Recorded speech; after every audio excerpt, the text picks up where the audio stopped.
Hey YouTube, how's it going? It's Jay Cobra Gaming here today, and I got a quick little video for you today. It's going over my upcoming MyLeague project.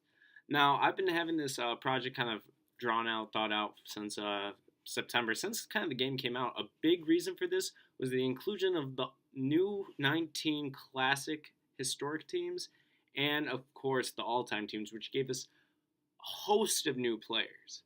At the same time, I found Gumo73 and Crazy H's completed historic roster on YouTube, or I'm sorry, on PlayStation, and I kind of put my own little spin on it.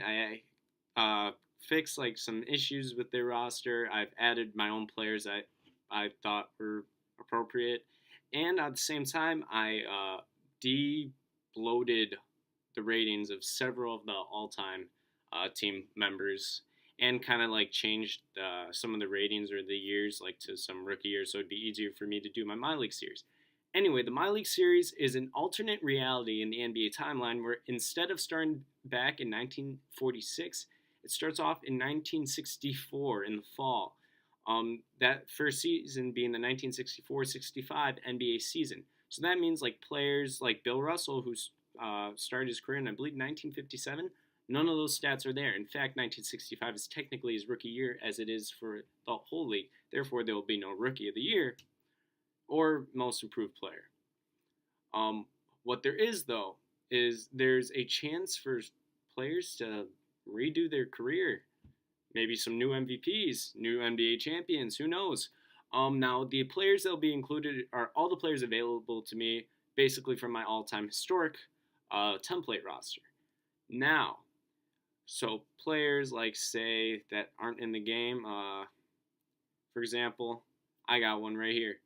You get at a player like Sam Bowie. Sorry, he doesn't get a chance to rewrite his NBA career without the injuries. But being on the track of injuries, players like Derrick Rose, who sat out an entire NBA season while on the Bulls and sat out 72 out of the 82 games in his 2014 campaign, do get a second chance. Rose will be active for the 2013 season and for the entire 2014 season with no injuries. So that means some of your favorite players like Brandon Roy that sat out an entire season and then most of his final season with the Timberwolves will have plenty of time to show what they can do. Now, for players that retired, well, they retired. Until they come back, then it'll be all like normal. So players like Michael Jordan or Dominique Wilkins, who took breaks from the NBA and retired, won't get that season back.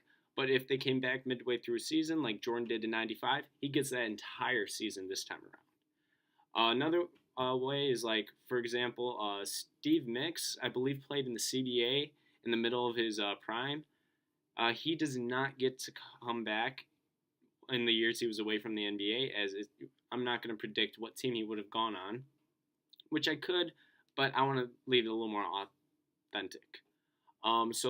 But players that played in the ABA, like Rick Barry, will be in the NBA. It's just the ABA merges with the NBA, and it was never separated. So you'll see some teams like the Kentucky Colonels, the Oakland Oaks, and I could go on and on. Those teams will be featured. So teams like the Spurs, Nets, and Nuggets, they'll be in there before their original NBA debut, making the franchise last longer and live longer in the NBA.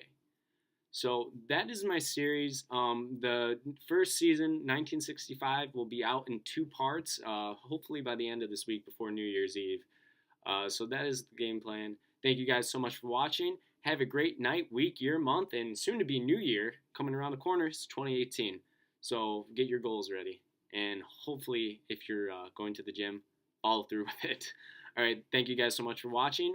Please like and subscribe. Give me feedback for the video and anything you want to see in this series. I can try to make it happen the best I can. Thank you guys so much for watching. See you later.